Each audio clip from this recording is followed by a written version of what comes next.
Shalom, saya percaya kita semua diberkati Tuhan. Hari ini kita kembali mengadakan ibadah khusus, yaitu ibadah Pentakosta. Kita merayakan pencurahan Roh Kudus di dalam kehidupan umat manusia. Mari sama-sama kita berdoa mengucap syukur kepada Tuhan. Bapak, terima kasih. Kami berdoa biar kiranya damai sejahtera Tuhan menyertai kami setiap jemaat Tuhan yang ada saat ini, walaupun kami masih harus mengadakan ibadah online dan kami semua ada di rumah-rumah. Kami percaya kuasa Tuhan terus bekerja dalam kehidupan kami. Secara khusus berdoa bagi hari Pentakosta hari ini Tuhan, yaitu hari pencurahan Roh Kudus. Biar kiranya Tuhan yang senantiasa mencurahkan Roh Kudus di dalam kehidupan kami.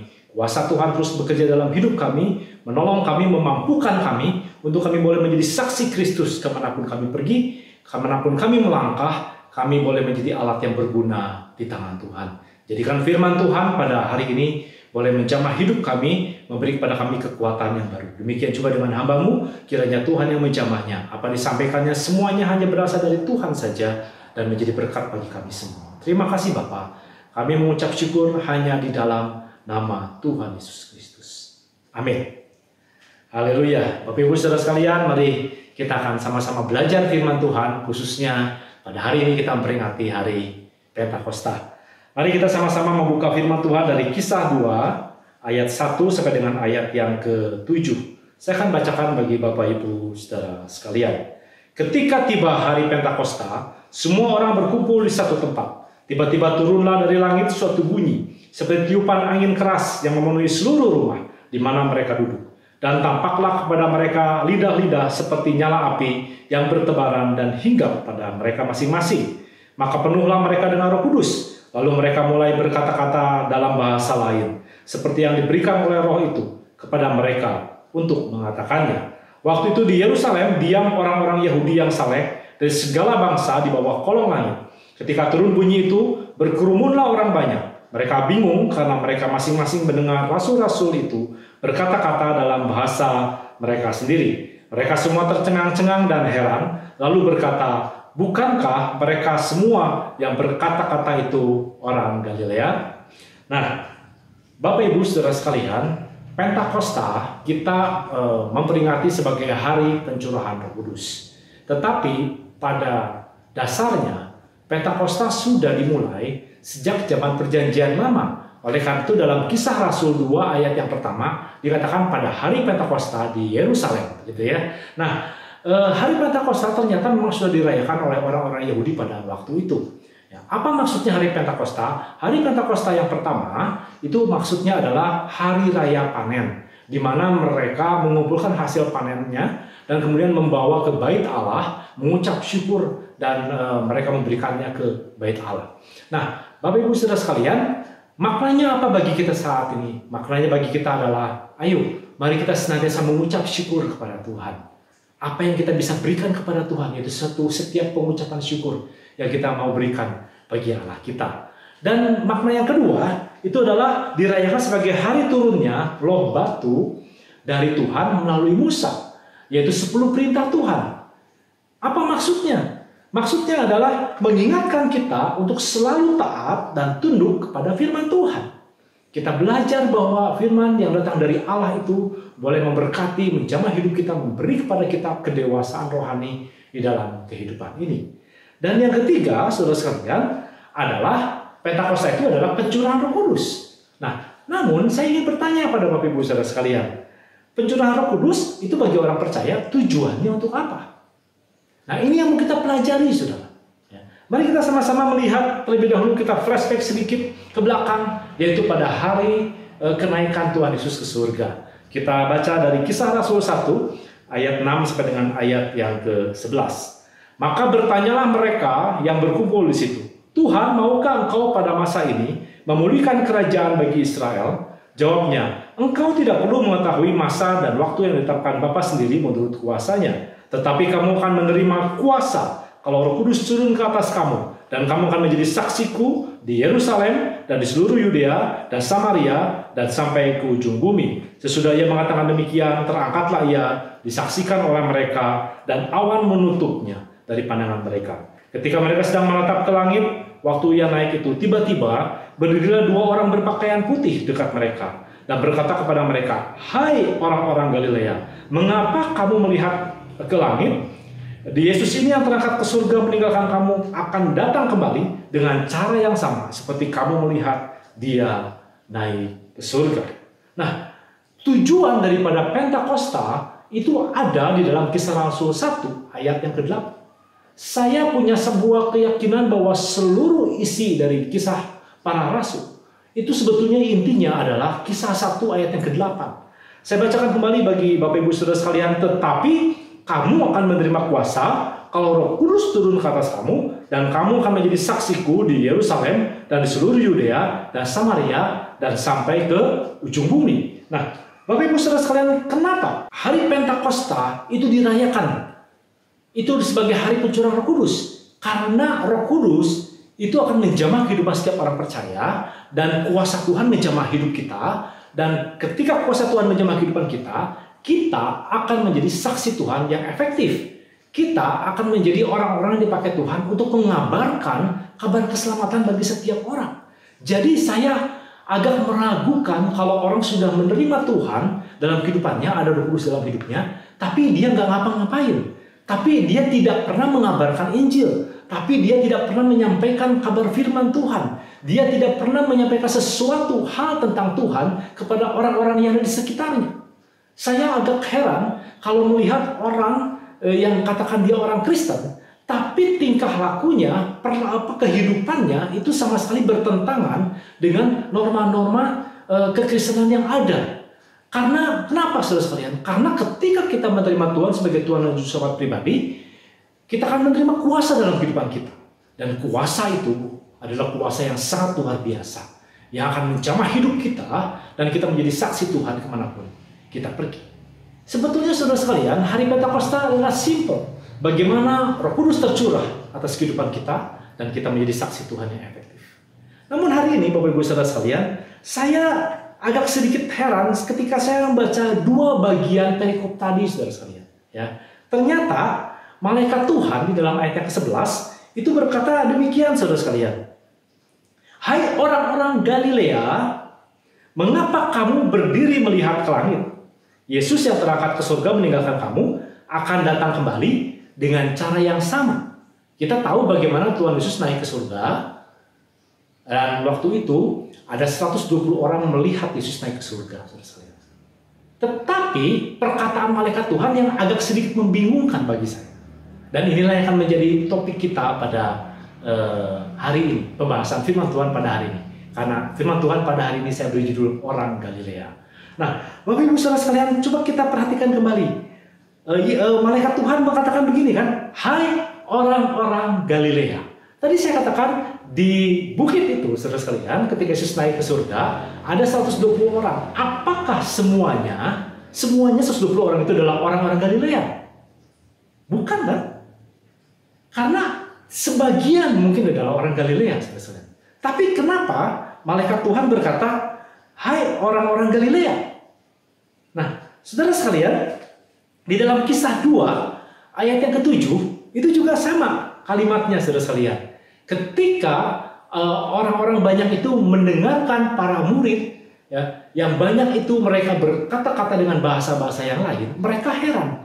Kenapa? Karena mereka bilang, loh ini kok orang-orang Galilea kok bisa berkata-kata dengan bahasa-bahasa yang mereka mengerti, bahasa-bahasa yang banyak sekali waktu itu saudara sekalian.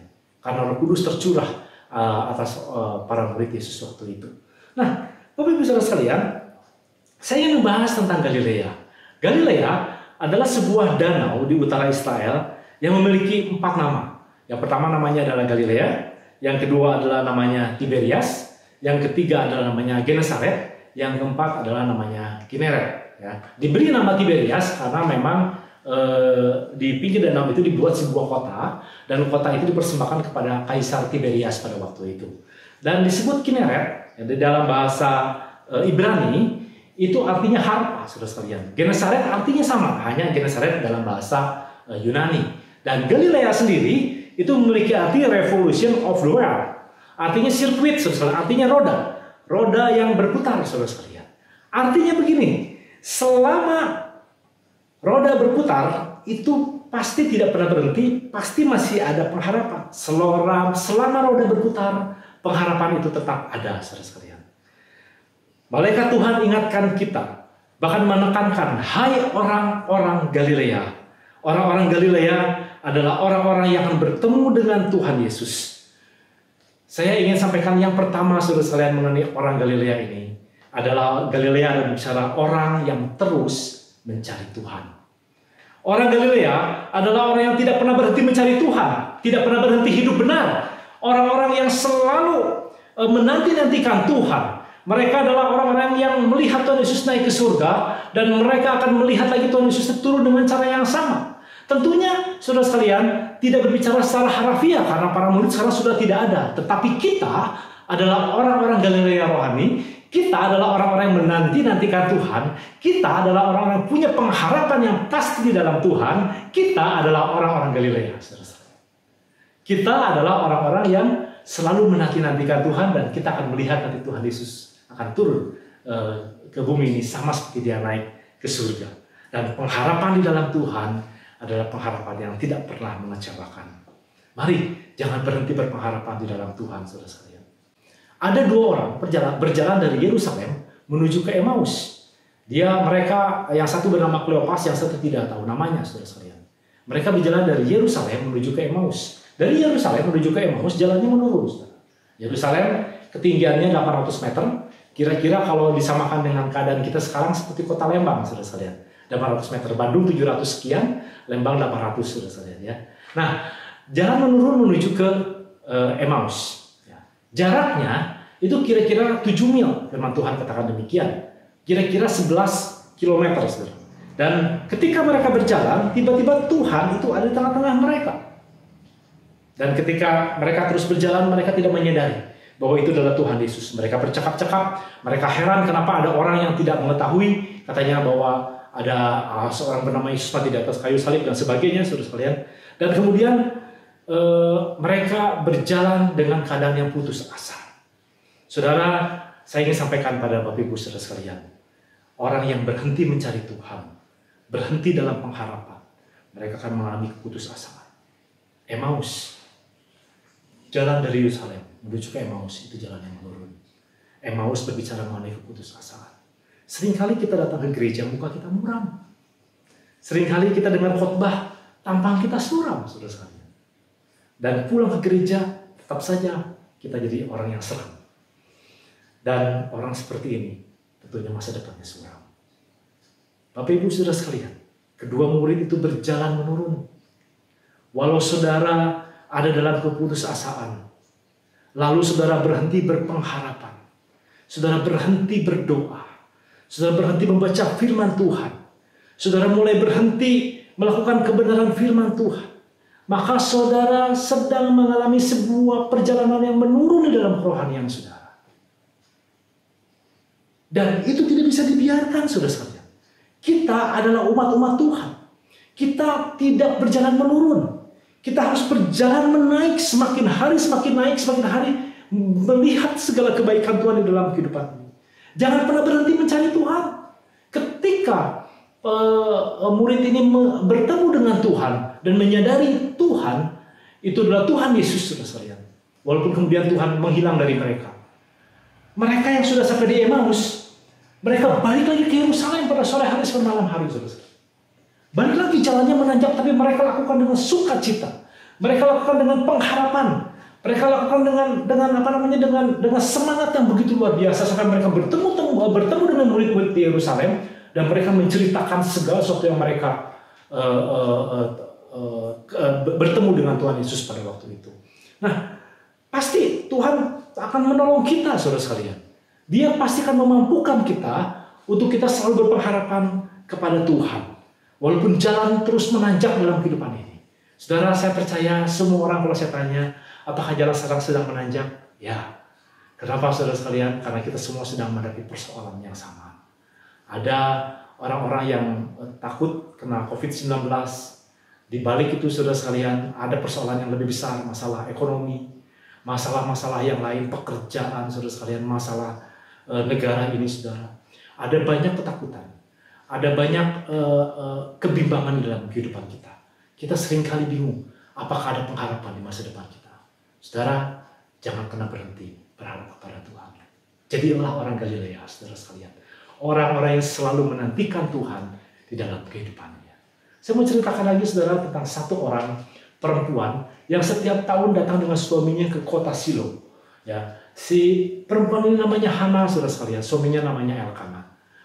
Hana selalu datang ke bait Allah dan dia selalu berdoa dan menangis. Kenapa? Karena dia ingin menanti-nantikan anak. Dia belum punya anak dan dia rindu dia punya anak. Padahal saudara sekalian, waktu itu sudah sangat dikenal imam di sana seorang bernama Eli, Imam Eli. Tapi anak-anaknya itu bernama Hofni dan Pinehas. Mereka adalah orang-orang yang jahat.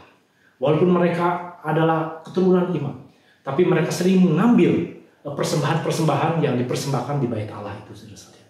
Tetapi saya ingin sampaikan pada saudara sekalian, Elkana dan Hana, dia menanti-nantikan Tuhan di dalam kehidupannya.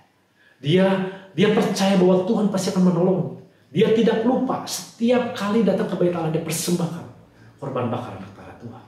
Dia tidak peduli walaupun orang berbicara bahwa korban bakaran itu sering diambil oleh anak-anaknya Imam Eli dan sebagainya. Tapi dia memberikannya untuk Tuhan, saudara sekalian. Dan apa yang diberikan untuk Tuhan, saudara sekalian, itu pasti didengar oleh Tuhan. Nah, Bapak Ibu saudara sekalian, saya tidak tahu apa yang menjadi beban saudara saat ini. Apakah saudara takut dalam kehidupan ini? Tidak punya pengharapan? Saudara merasa bimbang dalam hidup ini? Saudara merasa putus asa? Saya ingin sampaikan pada Bapak Ibu saudara sekalian, bahwa orang-orang yang menanti-nantikan Tuhan akan diperbaharui kekuatannya. Pengharapannya di dalam Tuhan akan terus menjadi satu pengharapan yang indah di dalam Tuhan. Kita akan terus naik, bukan turun, saudara sekalian. Percaya janji Tuhan, percaya kekuatan Tuhan. Karena orang-orang Galilea itu adalah orang-orang yang menantikan Tuhan.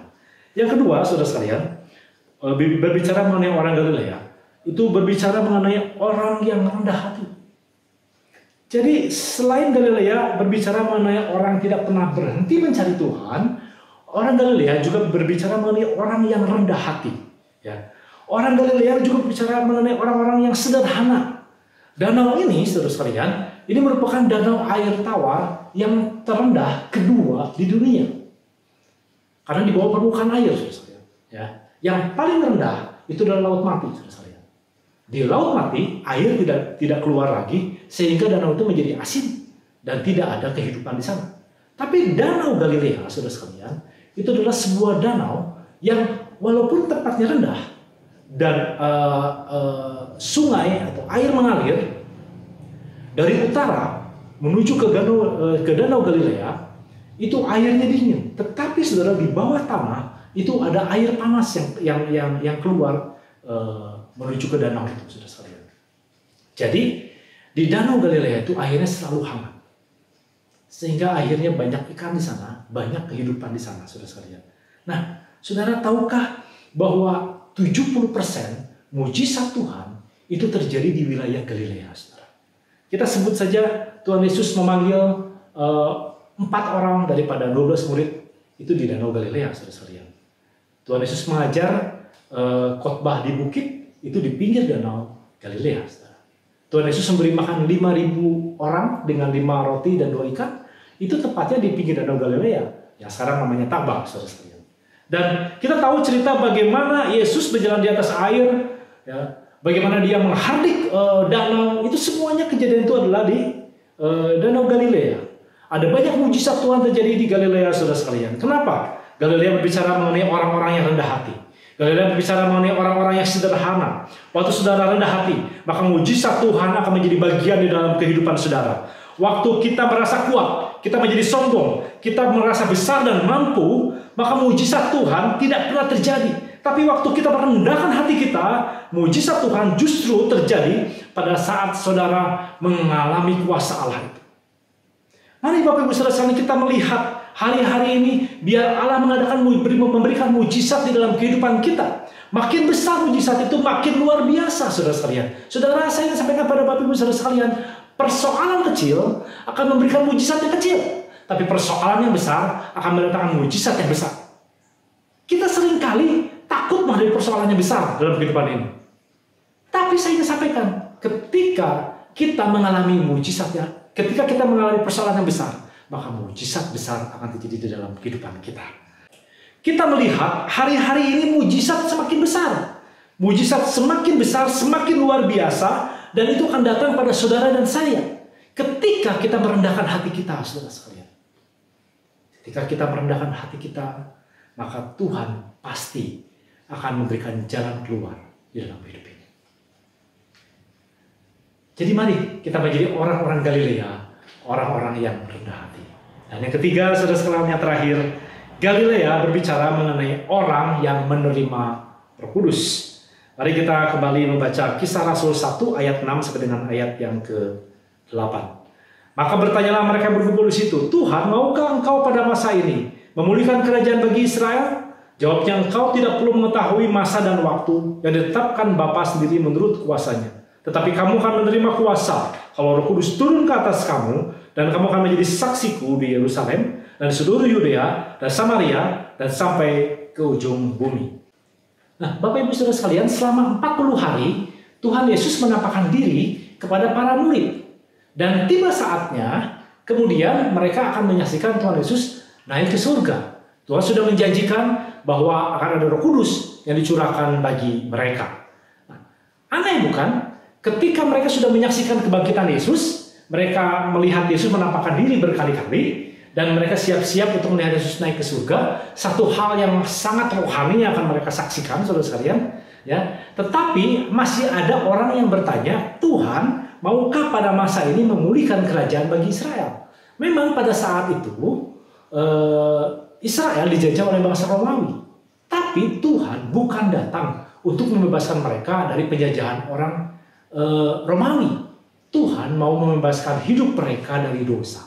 Dan mereka, saudara sekalian, dipersiapkan oleh Tuhan untuk menjadi saksi Tuhan ketika Yesus naik ke surga. Tugasnya dilanjutkan oleh para murid. Oleh karena itu para murid diberikan Roh Kudus untuk memampukan mereka supaya mereka bisa menjadi saksi Tuhan. Memang agak sedikit aneh pemilihan para murid, saudara sekalian.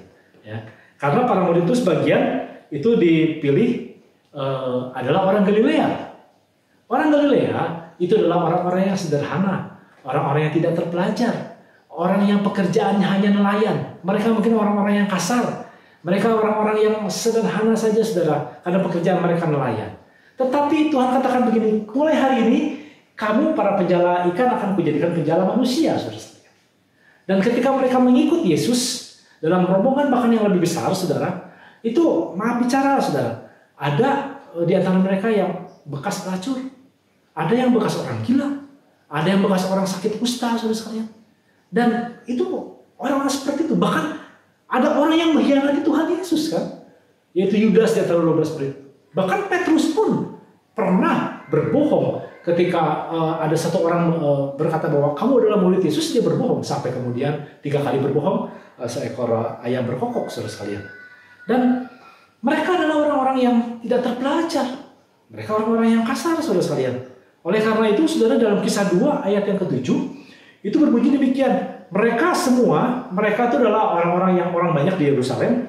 Mereka tercengang-cengang dan heran, lalu berkata, bukankah mereka semua adalah orang-orang Galilea?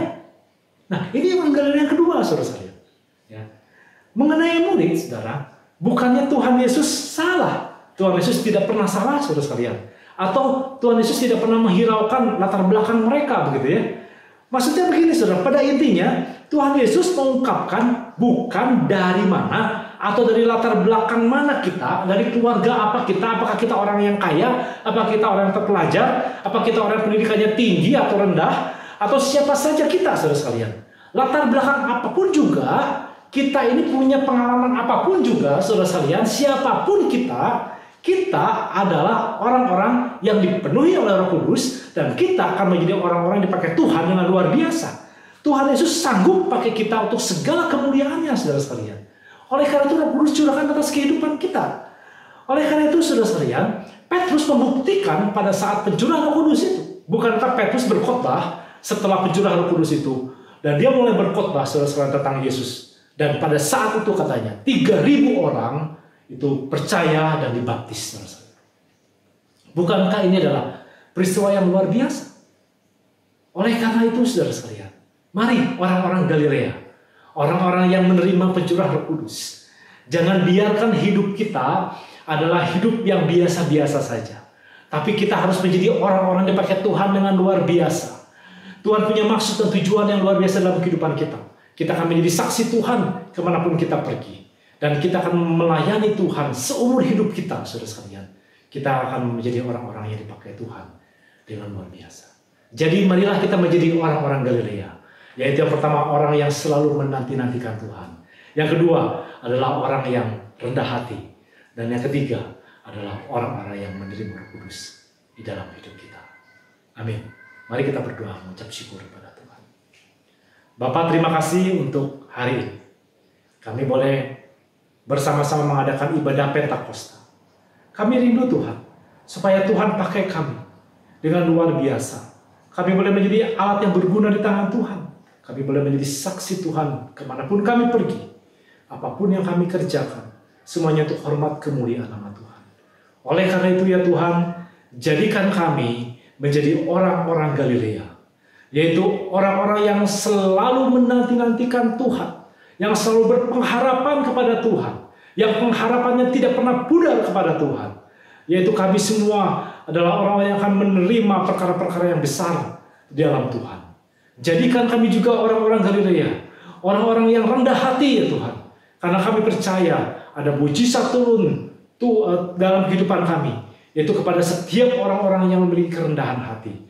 Dan beri kepada kami Tuhan kuasa Tuhan. Kami menjadi orang-orang Galilea yang menerima kuasa Roh Kudus. Walaupun kami bukan orang yang luar biasa. Tapi Roh Kudus ada dalam hidup kami. Kami menjadi saksi Tuhan. Kemanapun kami pergi, apapun yang kami kerjakan, semuanya untuk hormat kemuliaan nama Tuhan. Biar kiranya damai sejahtera Tuhan menyertai kami. Kuasa Tuhan selalu menyertai kami. Terima kasih Bapa. Kami mengucap syukur. Dan juga kami sebentar Tuhan akan mengakhiri ibadah ini. Kami percaya Tuhan memberkati kami. Dimanapun kami berada.